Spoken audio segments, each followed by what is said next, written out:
Ebandeli ya weekend la mubisika nyonso kozwi baku ya kolanda solo la plus magazine nabino yango ebandi bisika nyonso bozwi libaku ya kotala yango mbote nabino lisusu.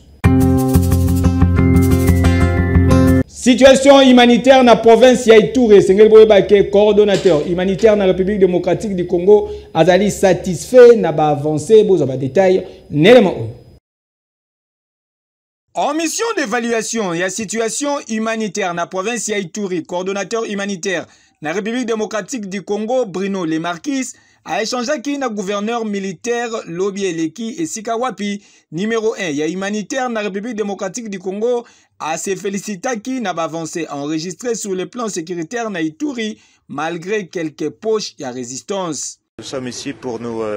rendre compte sur terrain de la situation, notamment de la situation humanitaire. Nous venons d'avoir un excellent échange avec le gouverneur qui nous a notamment expliqué tous les efforts qui ont été faits les derniers mois, puisque ma dernière visite remontait à septembre, les efforts qui ont été faits les derniers mois par rapport à l'initiative du ministère de la Défense notamment et du PDDRCS qui a conduit à la signature d'un certain nombre d'actes d'engagement et puis aussi tous les efforts de médiation qui sont en cours, notamment dans certaines parties du territoire de Djougou, et qui ont permis de ramener un certain calme dans certaines zones, entre certaines communautés. Et il y a même des marchés qui ont réouvert, des marchés mixtes qui ont réouvert. Donc ça, tout ça c'est des... Kasi Sengeli Boyebake ba besoin humanitaire na province oyo etikali nanu ebele yango ezali kosenga ba solution durable oyo ekwapuye processus ya retour ya ba déplacé na ba zone déjà sécurisée na ba forces armées ya République démocratique du Congo. Dès que des opportunités se présentent, dès que la situation s'améliore, dès qu'une zone se stabilise, faire tout ce qui est possible pour que l'aide humanitaire diminue,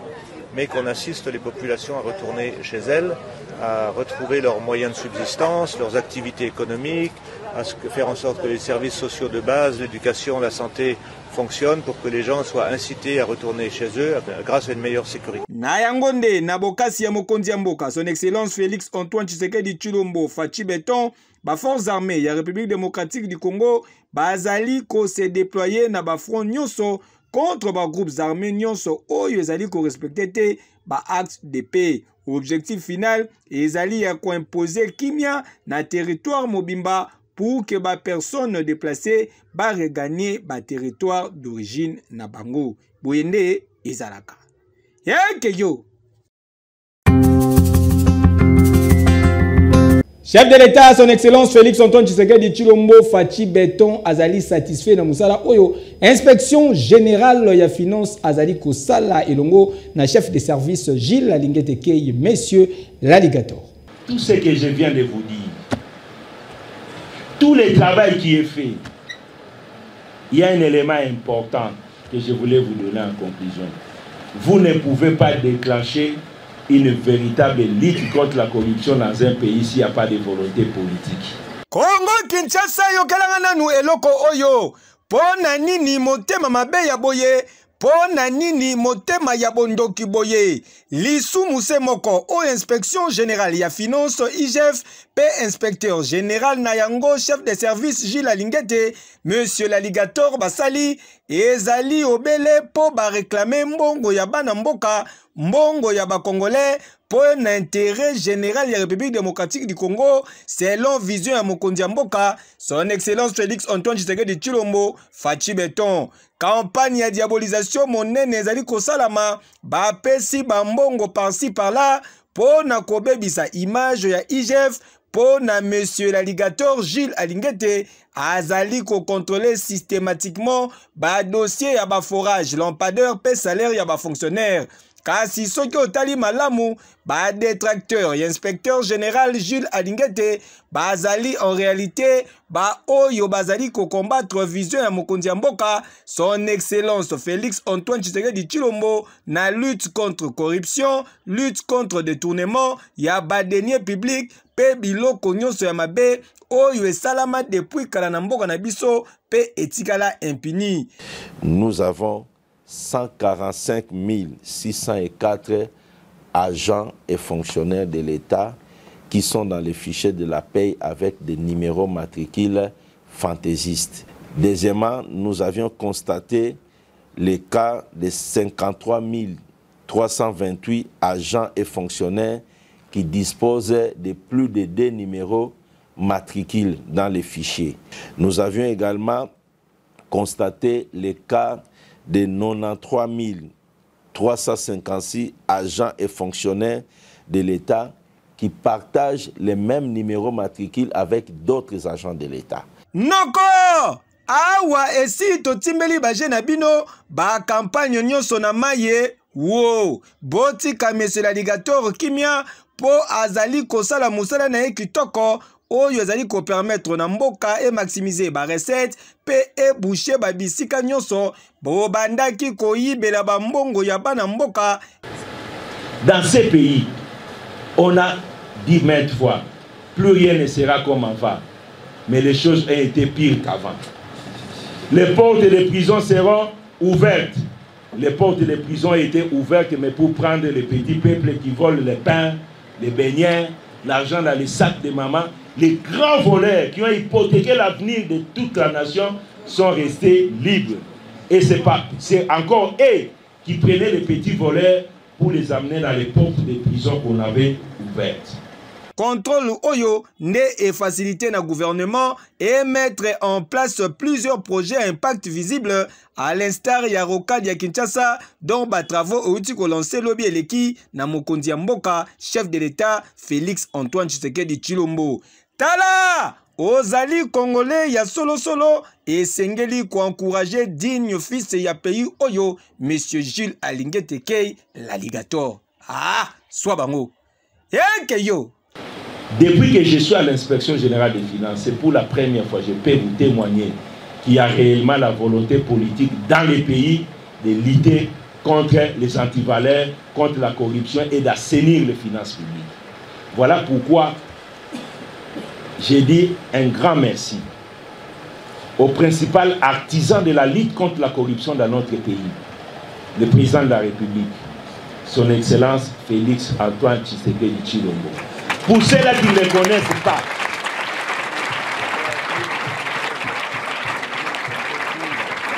na commune ya Bandalungwa la police a kangi mupiku ya bakulu na pe ba présenter ki bango na maison communale lobby eleki commentaire.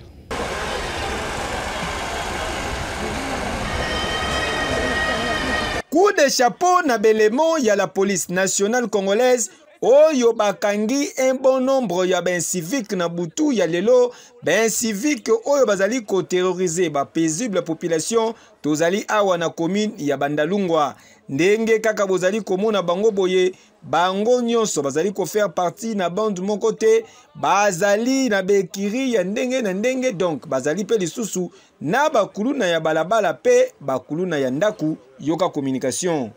baza différents batoueurs. Mutu na mutaza na problème na ye baza kaka bato oyo bazo compliquer société baza bato babona bango zonga na nzela bakangi bakanga balemba donc sikoyo tozomeka otala entre bango batuni bakosa bilanga batuni bakoke ndolo na ndolo mpe bilanga mo ezaka wana batuni bakosala peut-être kozongisa mutu na mutu bien. Ce sont nos enfants, nos frères, mais balingi société te. Somme ta lingi société te bosani. Otinde place peut-être dans un kimia c'est tout. Bon, kuluna est un terme moko généralisé. Hein? Donc mutu azo sa déjà mabe. Azana kati ya banditisme. ba anexa bango nyonso na compte ya kuluna kuluna ezaka te fo kata mutu lichette non. Vol avec violence eza kuluna poza la kati donc ozela te bakata mutu lichette bongo benga mutu kuluna non parce que parmi bango ba musu ba oloba ngana kuluna te na sa kute loko te non okati mutu lichette te mais oza bandi à grand chemin ozo boto la biloko batu avec violence oza annexé na compte à makuluna achète bateka yango ya sika et tout les armes blanches mutu la mutaza nango omona mutu musa zo tambola normal na nzela mais evandi na mupanzi na ye c'est sûr bakangi ye akoma wanga na machette wana eza ya ye te ye pona ye machette fo bakangi azokata mutu bongo ezala ya ye non okoza na machette na nzoto soko tuni oka o poto bebana na bata groupe wana yango eza protection na nga eza arme blanche okotambola nango te eza interdit. Na volé mususu commandant de la police pe abakisaki boye bato bazolatisa machette eza nde bato boperaki na machette moto oyo aoperaki na machette bakolatisa machette te depuis nga nakomi na bimisi na kuluna na boloko te tous les kuluna oyo bazokangama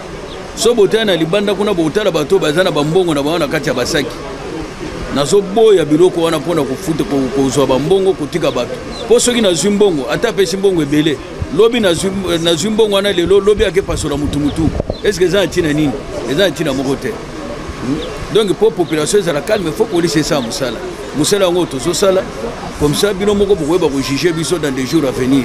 Souci ya makasi ezali ke ndenge batu oyo bazali ya kokangama boye vraiment esengeli bazala juge pe bazwa ba punition ndenge elongo bani soki kaka police esali musala boye bakangi bango bafuti bambongo et puis ba libérer bango lobi lisusu bazongeli ko menacer population ekozala kaka pasi dossier à suivre.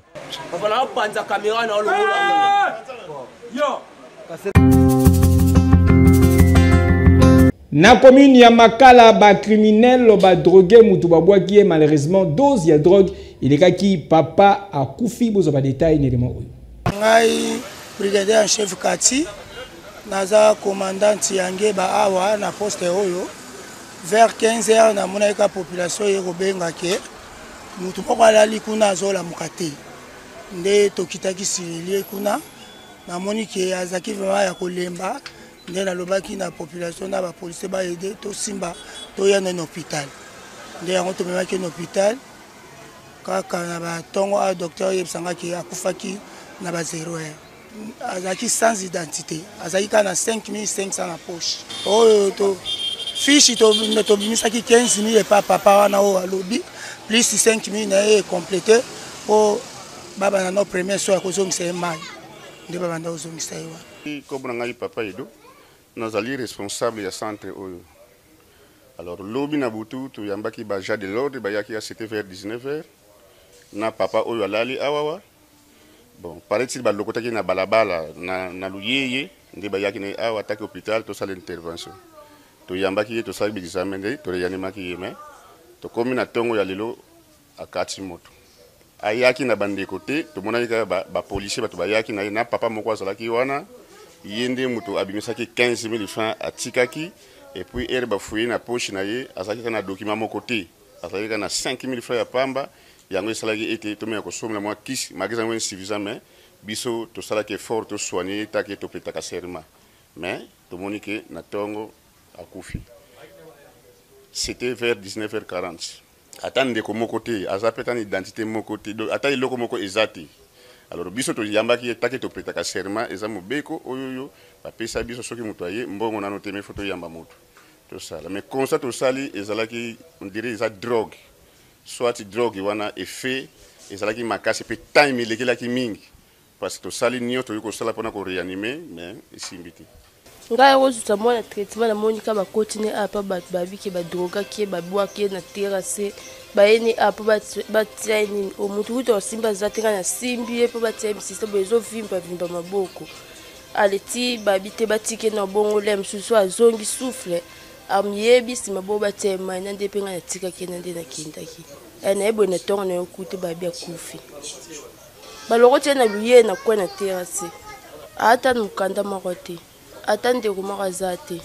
ka bato mawaka bamoni na nzela bazwi ye nde bayaki ne bon hôpital. Nga namonaki na attroupement depuis 15 heures bato bande koya kobozotala kaka mawa eyokoma ba 19 heures nde ntango na kati nasomba ba orange namoni bato nde baencercle ye nde napusani pembeni na assiste ndeko ndenge ezalaka kaka namoni ete ya ndeko ndenge ekomaki nde mbala moko totindi babenga bapolisier mpe baye basali constat na bango nde bapolisier babi te tomeme na hôpital. Alors tomonaki ndeko badrogaki ye mais dès que badrogaki ye azalaki lisusu na identité te puisque bato badrogaka bato d'habitude eloko liboso bawolela eza identité bazwaka nanu identité. Alors ndenge sikoyo toke tomemi ye na hôpital naza surpris na ntongo bayebisi nga ndeko akufi na assistaki ye financièrement na moke na lena na poche. En tout cas nasungaki vraiment bon que son âme repose en paix.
Bon, nga utaki boye nalingaka kata suki na ena okuta ba base bele batondi awa na telemina tunini ezoleka balobi ke mutu akwe na terrasse awa ti batie awa ti biso to bimisie to tie awa to mama moko akebenga la police awa ti la police ye ba biso ke te bo fuwe na ba poche na ye to fuwe na ba poche na ye to moni kaka savoir pousser azalaki nango na 5500 azalaki nango ti police azwango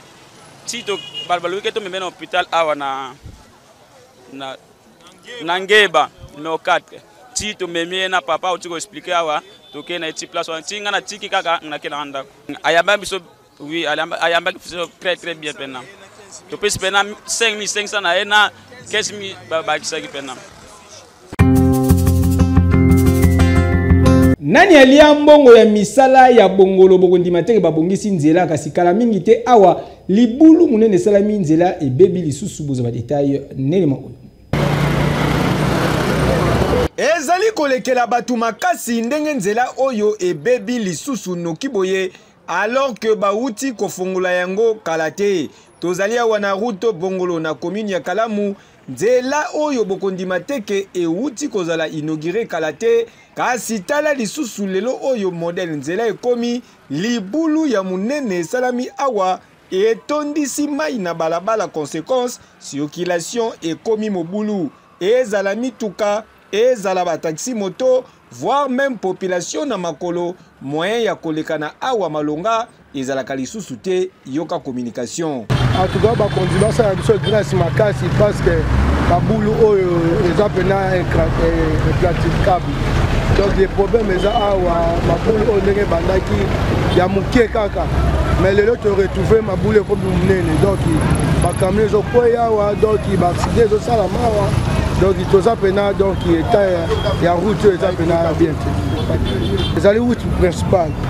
bongolo oyo eza route moko principale parce que mbala moko ozobima limete babiloko eza bien te papa na ngai nzela oyo kale même misu bafongola yango le même misu libulu ebanda ya mokie mais tia lelo ndenge ekomi tokoleka ana pasi makambo tuna pasi en tout cas mystique toyebi te bato yango basalaka nzela baliaka mbongo to ndenge basala biso banzela bien mabanga ya biso moko prince ya biso moko bamabele ya biso moko na ngambu ya batu misusu ba responsabilité ezali partagée entre l'état pe population boyoka lisusu communication oyo mpona ndenge nzela eza kobeba awa naina beloko moko soki nzela lelo oyo ebebi responsabilité eza partagée entre biso population na côté gouvernement mpona na lobi bongo soko otali boso wana omoni ke parcelle wana terrasse na bango nyonso mai eza kose déverser na chaussée population ayebi te ke mai ezalaka ennemi ya chaussée ntango oza kozwa canalisation ya mai no ya wese ya fo septique biso tini na chaussée ane ewumela te tosengi na population oyo ngai nazali tobatelaka biloko leta aza kotonga soki batongi nzela elingaka mai te nzela elingaka fulu te tobatela nasengi mpe na part ya gouvernement basunga biso population batonga awa mpona to efacilite biso circulation. En tout cas oyo esengeli mpe suivi esalamaka mpona bato oyo bazali koexekite batravaux ya boye mpo boye ezali mpe kozongisa mboka nsima mbongo ebimi ebele awa mpona kobongisa nzela kasi resultat zéro. Ya nini?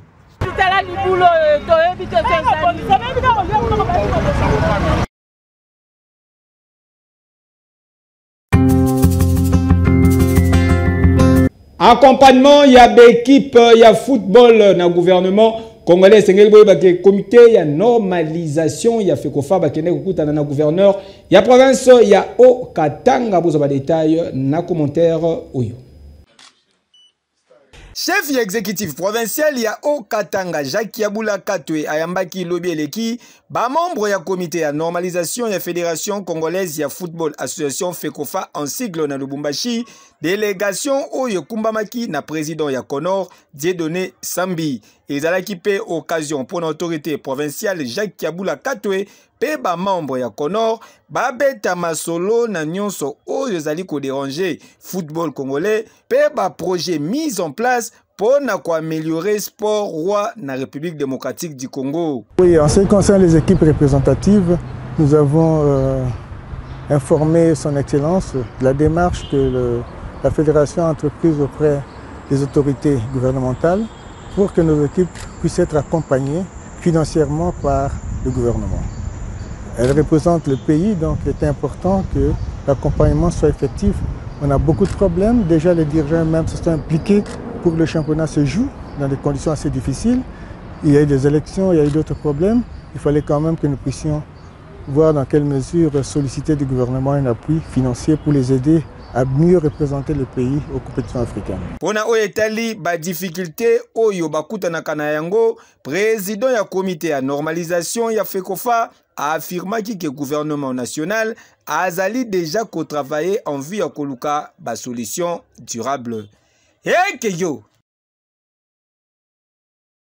Ninango si la raté sur la plus mokola lelo et komi na suka merci pour la confiance paix fidélité. Botikato souhaité joyeux anniversaire na Jimmy Faustin Kinene Moussa mwana ya commandant Kinene zali koyinda mabe avec un pacte paix idéologie tozali kolia tozali komela ndenge kaka ezalaka bosepelaki na ba image ya mokola lelo bopesa merci na 4 fois champion play mobile ya sim moko Israël Mbuya zalaki Nasima ya caméra régie finale Sima Maki Bongo na main de maître ya Jérémy Foueta Bamataba kitaba baluka mabele ngai na bino tukutani lobby.